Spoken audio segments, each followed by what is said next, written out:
Salut la famille des influencés, ici l'influenceur 2.0. Petite vidéo ce soir pour dire quelque chose de simple. Je crois que j'ai compris.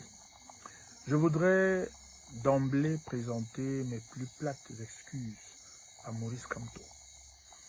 C'est vrai qu'au Cameroun, on n'aime jamais s'excuser, même quand on pense qu'on aurait pu faire autrement. Mais ce soir, moi, je présente mes plus plates excuses à Maurice Kamto. Ma réaction hâtive après la désillusion qu'il a vécue au Conseil constitutionnel, c'était quelque chose de choquant pour moi.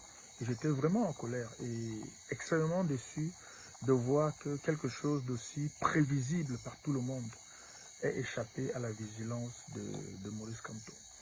Et ici au quartier, nous tous on sait.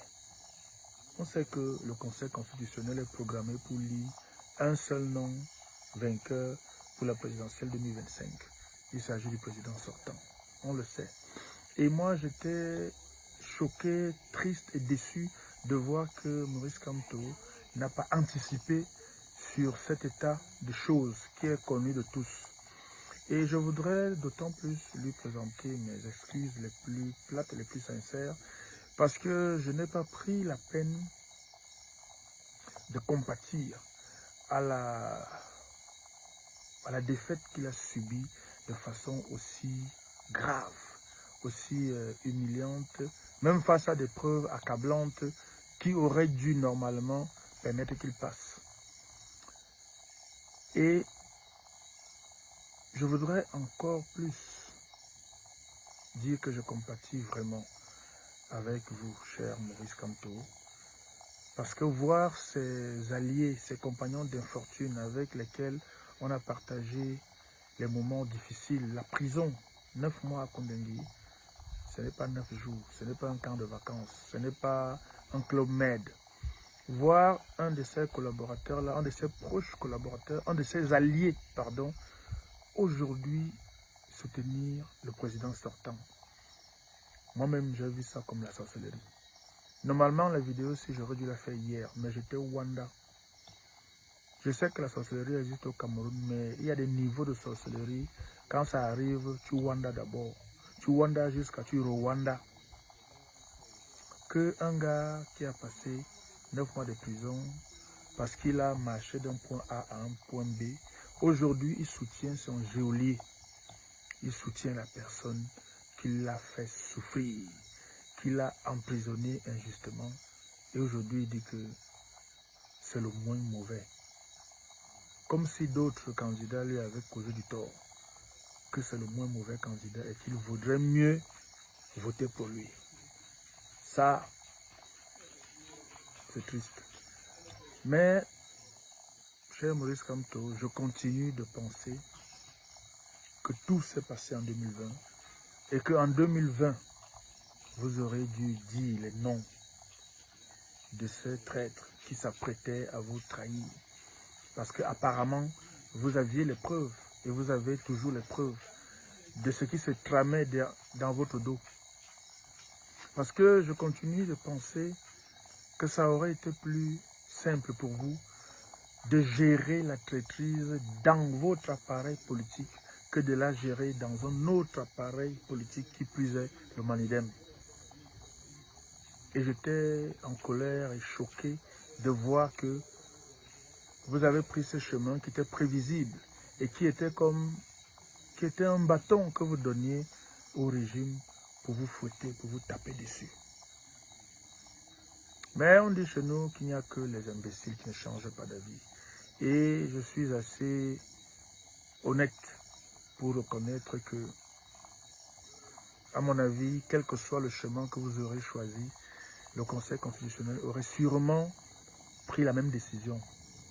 Donc, aujourd'hui, avec un peu de recul, je me dis, je vous comprends un peu, mais je continue de penser quand même.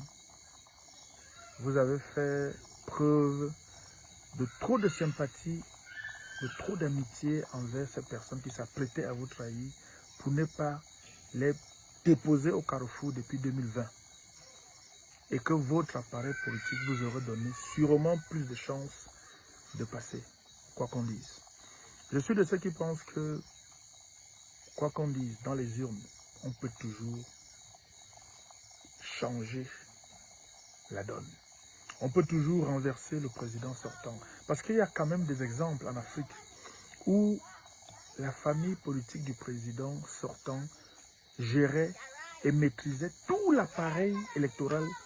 Mais il y a quand même des présidents dans ce continent qui ont réussi à perdre les élections malgré tout cela. Parce que les gens sont allés voter, parce que les gens sont sortis, parce que les gens sont allés protéger leur voix dans les urnes. Certains de vos sympathisants, bref, certains de ceux qui se réclament vos sympathisants, à tort ou à raison, prennent le boycott. On sait que dans ce pays, oui, le boycott c'est une forme d'expression dans la démocratie, ça c'est clair. Mais on sait dans ce pays que le boycott ne marche pas. Le boycott donne juste plus de latitude au régime de vous nuire et de vous mettre hors d'état de nuire. Le plus grand parti de l'opposition des années 90 a été mis hors jeu à cause du boycott. Et aujourd'hui, le plus grand parti d'opposition de ces 10 dernières années est mis hors jeu à cause du boycott. Peut-être, quand je dis j'ai compris que peut-être que vous avez fait cela exprès, juste pour mettre encore plus à nu la manigance et la roublardise qu'est le système électoral camerounais. Mais, il faut quand même qu'on aille voter. Il faut qu'on aille voter malgré cela. Parce que le vote peut toujours changer la donne. Certains disent que non, il faut prendre les armes. Ça, c'est la folie. Parce qu'en prenant les armes, ceux qui vont mourir, ce n'est pas ceux qu'on veut chasser. C'est nous qui allons mourir. C'est nous qu'on va tuer. Et nos familles vont rester, parfois, nos familles vont disparaître. Ou alors, elles vont rester déchirées à jamais. Certains prennent les urnes. Et moi, je suis avec eux. Allons voter. Ceux qui vont refuser d'aller voter vont jouer le jeu de celui qui estime aujourd'hui que Paul Biya est le moins mauvais. Alors ce soir, je voudrais, cher Maurice Kamto, vous dire que j'espère toujours que vous allez donner un mot d'ordre pour que vos millions de sympathisants votent pour un autre candidat. Je n'ai jamais fait mystère du fait que depuis 2004 que je vote, je n'ai jamais voté une liste RDPC. Encore moins le candidat du RDPC. Parce que depuis 2004, on n'a pas besoin d'être un génie ou d'être un surdoué pour comprendre que le bilan du renouveau est négatif. En 2025, ça l'est encore plus. Et il faudrait qu'aujourd'hui, dans le débat politique, qu'on ressente les choses sur le bilan du renouveau, sur ce que le candidat sortant, le président sortant, ce qu'il a comme bilan. Qu'on reste dessus, ce bilan est négatif. Quand on fait une route, 2 se gâtent. Quand on fait 2 routes, 4 se gâtent. Quand une usine fonctionne, elle fonctionne à moitié, donc en gros, elle ne fonctionne pas.